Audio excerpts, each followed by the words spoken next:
I have a layout share today for you as a feature designer for the Layout a Day challenge. My challenge was based on the Back to the Future 3 movie with a Western theme. And because of that Western theme, they had asked permission from Clint Eastwood to use his name, and he felt honored to do so. So our story prompt is to tell a story of feeling honored, and our technique prompt is to use some Western motifs on our layout. So I'm going to do some scene building with stamping, ink blending, and get these prompts tucked in there. So let's dive in. Hello everybody, welcome to Crafty Soup. My name is Misty, where I create with paper and photos in artful ways. So my story is about my youngest kid who is a thespian, and she and her best friend for the last 2 years have done thespian theater competitions.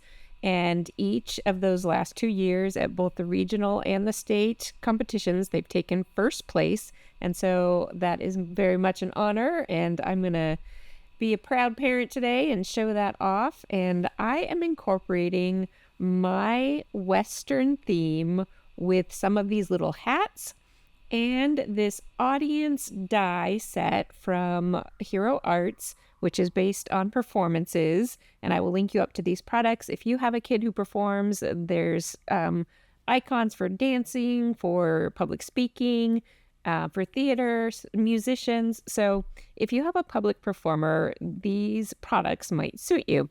So like I said, I am incorporating those little hats, and there's 2 cowboy hats in there, and this pattern paper, which is a digital paper. Can't quite remember who it's by, but I will link it up down below. It's a paisley print, and so I did a partial print on an 8.5 by 11 sheet of paper, and I'm going to use that for die cutting my audience scene. So here's all these little hats that I am going to ink up with these tiny ink blenders, and I am trying different media mats here, which was part of another video. And as you can see, some of these media mats work better than others. If you want to check out that video, I will link you up to that up in the corner and down in the description. At any rate, I'm using these little brushes and my Distress Oxide inks to ink up all these little hats. I'm working on the cowboy hats first because I don't want to forget to get that ingredient onto my layout. And here you can see they are all inked up and ready to go. All of these little hats were cut on my Cricut machine, and they were just designs that I had purchased many years ago on my Cricut machine, and they came in handy today. All right, here is a better look at some of these products from the Hero Arts performance collection. It's not called that. I can't quite remember what it's called. Like I said, I will link you up to that below.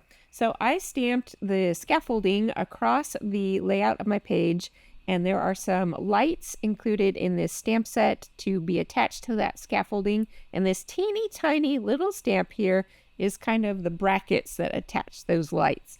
So I got all of that stamping done, and then, I didn't quite get it all done yet. I'm working on both sides. So my goal here is to have these lights aiming towards the picture of the metals. And I'm doing that purposefully to set up the scene here, which I'm going to ink blend. So as soon as my camera focuses, you can see how my stamping turned out. And then we can move on to more of the scene building. So here is my final die cut piece out of that paisley paper. I am going to trim it down some so that it fits lower on the page, so I have more room for the scene building of the ink blending, which we will get to. And here's what I'm doing with these hats. You know how a lot of people throw their hats up in the air during audience celebrations. So these audience members are throwing all these hats up in the air, from bowler hats to beanie hats to cowboy hats. So that is how I incorporated the technique prompt with using Western themes onto this theater layout. And I guess it kind of works because we're talking about movies, and theater is acting, movies acting, so it all works. All right, I'm going to mark where my photos go so that when I start this ink blending process, I won't lose track of what I need to aim my ink blending at. I'm going to mask off sections of these lights where the light beam would shine, and then I'm going to start ink blending from the base of the light downward, and I want that darkest ink to be up towards the light, and it's going to kind of fade away so that you can see the color of the beam, but then it just turns into a light brightness as we get to the center of the layout.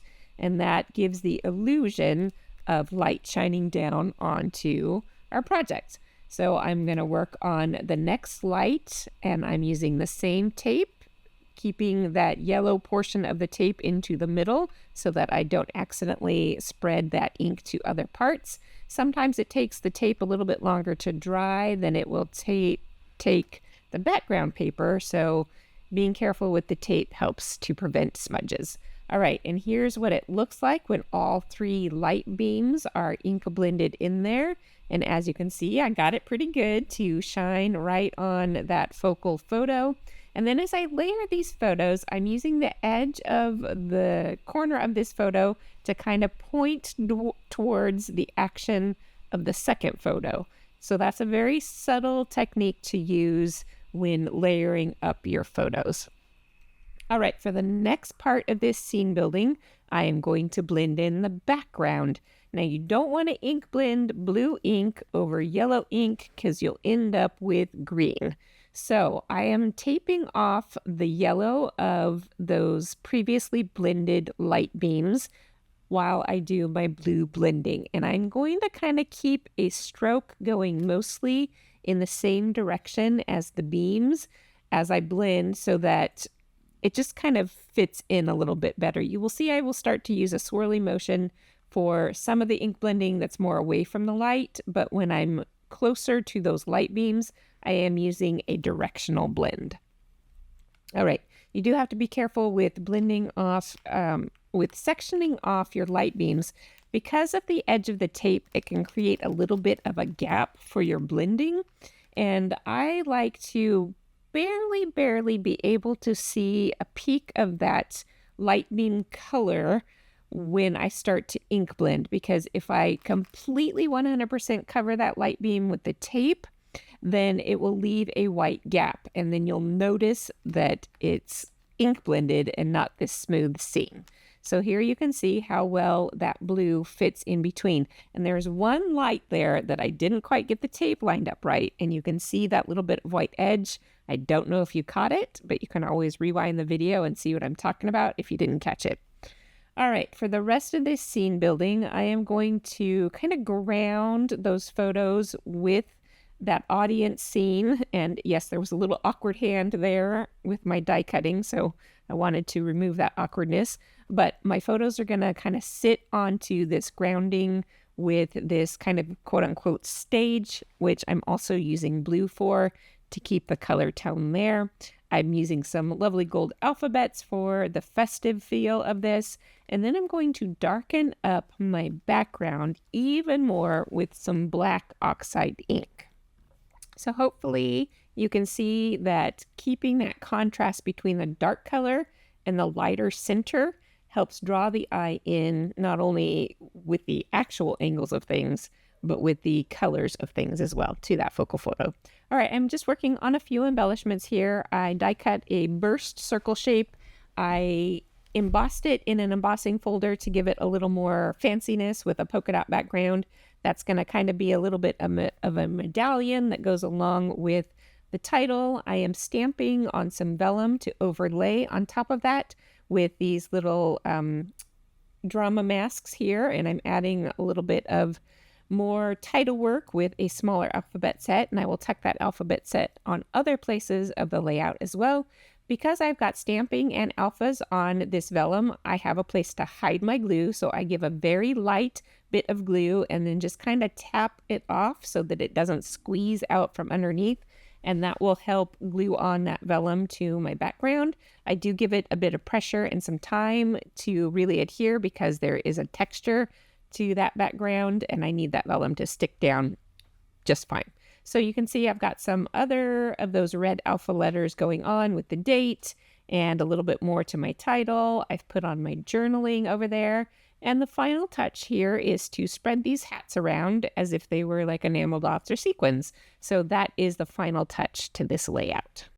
All right, I will leave you with a few still photos here. And remember, if you want to know what the load challenge is all about, I will leave you links down below. I wanted to say thank you very much for being here and for watching. I know there's a lot of ways you could be spending your time, so I am honored that you spend your time with me.